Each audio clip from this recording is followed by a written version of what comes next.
આજના પહેલા મહત્વપૂર્ણ મુદ્દાથી ખૂબ જ રાહ જોવડાવ્યા બાદ આખરે ગુજરાતમાં મેઘરાજાએ મહેર વરસાવી છે, પરંતુ આ વરસાદને જોઈ લોકો કાળઝાળ ગરમીમાં રાહત અનુભવે તે પહેલા જ વરસાદી માહોલ લોકો માટે આફત સાબિત થઈને આવ્યો છે। જરા આપની સ્ક્રીન પર દેખાતા આ 4 અલગ અલગ દ્રશ્યો નિહાળો અને આપને સમજાઈ જશે કે તંત્રના કરોડો રૂપિયા કેવા પાણીમાં બેઠા છે। દર વર્ષે નવા દાવાઓ, પરંતુ પરિણામ એકનું એક જ। દર વર્ષે આની આ જ સ્થિતિ। અને જુઓ કઈ રીતે રાજકોટ, જામનગર, વડોદરા અને સુરતની આવી સ્થિતિ ખરાબ બની છે। આમ તો આ શહેરો મહાનગરો છે, પરંતુ તેમની સ્થિતિ રાજ્યના અંતરિયાળ વિસ્તારમાં વિકાસની ઝંખના કરતા ગામડા જેવી થઈ ગઈ છે। થોડો વરસાદ વરસ્યો કે પાણી ઉભરાવાનું શરૂ। રાજકોટમાં રસ્તાઓ બેટમાં ફેરવાઈ ગયા અને વડોદરામાં ગાડીઓને ધક્કા મારીને બહાર કાઢવાની નોબત આવી છે લોકોને। તો સુરતમાં તંત્રની જેમ રોડ પણ બેસી ગયો છે, તો જામનગરમાં માંડ 1 ઇંચ વરસાદ પડ્યો અને શહેર જળબંબાકાર બની ગયું। સૌથી પહેલા રાજકોટના દ્રશ્યો નિહાળો। જોઈને જ પ્રશ્ન થાય છે કે શું તળાવમાં વાહનો આ રીતે ચલાવવામાં આવી રહ્યા છે, પણ હકીકતમાં આ દ્રશ્યો એ સાબિતી આપી રહ્યા છે કે વિકાસ કેવો પાણીમાં બેઠો છે। હજુ તો પહેલો વરસાદ છે અને મવડીના વગડ ચોકડી તેમજ યાજ્ઞિક રોડના રામકૃષ્ણ આશ્રમ અને ટેલિફોન એક્સચેન્જ વિસ્તાર પાણી થઈ ગયા છે।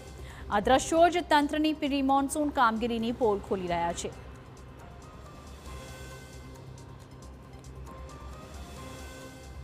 તો બીજી તરફ મોટા મોવામાં સ્કૂલ બસ ફસાઈ જતા શાળાએ જતા બાળકોને પણ ભારે હાલાકીનો સામનો કરવો પડ્યો હતો।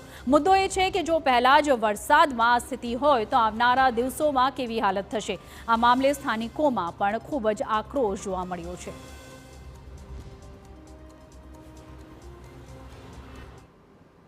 2002 થી અમે રહેવા આવ્યા ત્યારથી આને આ જ દશા છે। કોઈ કોર્પોરેટર કે કોઈ અહીંયા આવતું નથી અને આને આ જ દશામાં અમે રહી છીએ અને ઘણીવાર ગારામાં પડ્યા પણ છીએ અમે બે જણા। सर आप ही स्लिप हो रहे हैं, ये आप अपने आप से देख लीजिए ना कि आप स्लिप हो रहे हैं। तो अभी सुबह से कितने वाहन यहाँ पे स्लिप हुए हैं, जाने आने वाले बच्चे, स्कूल नज़दीक है, वो उसमें कितने बच्चों की ऐसी हालत होगी। पेरेंट्स आएंगे, उनकी कंप्लेंट। हम पीछे वाली शहरी में रहते हैं, 10 साल से इधर रहते हैं, अभी तक कोई सुविधा नहीं हुई है। टैक्स भरा गया है, सब चीज़ होती है, हाँ, लेकिन हमारे को तो कोई सुविधा मिली ही नहीं है। हाँ,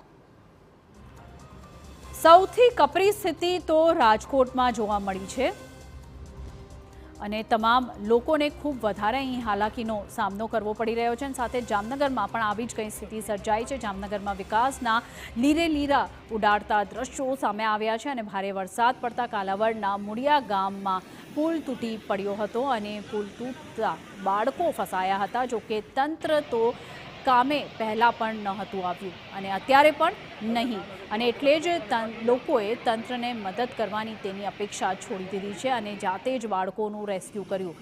વિચારો કે વિકાસના પોકળ દાવાઓથી લોકો કેટલી હદે કંટાળી ગયા હશે કે આ સ્થિતિમાં પણ બાળકોનો જીવ બચાવવા અને તેમને સલામત બીજી બાજુ લાવવા પાણીમાં પોતે જ જાતે જઈને તેમનો બચાવ કરવો પડ્યો હતો। અહીં સૌથી મહત્વપૂર્ણ મુદ્દો એ છે કે જો કોઈ મોટી દુર્ઘટના સર્જાઈ હોત તો આખરે જવાબદાર કોણ હોત।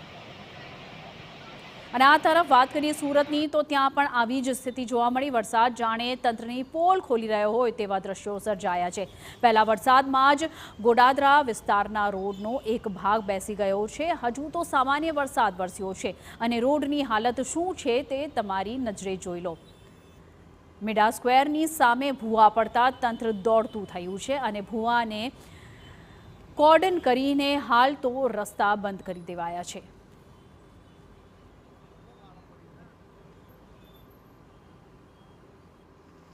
વડોદરા પણ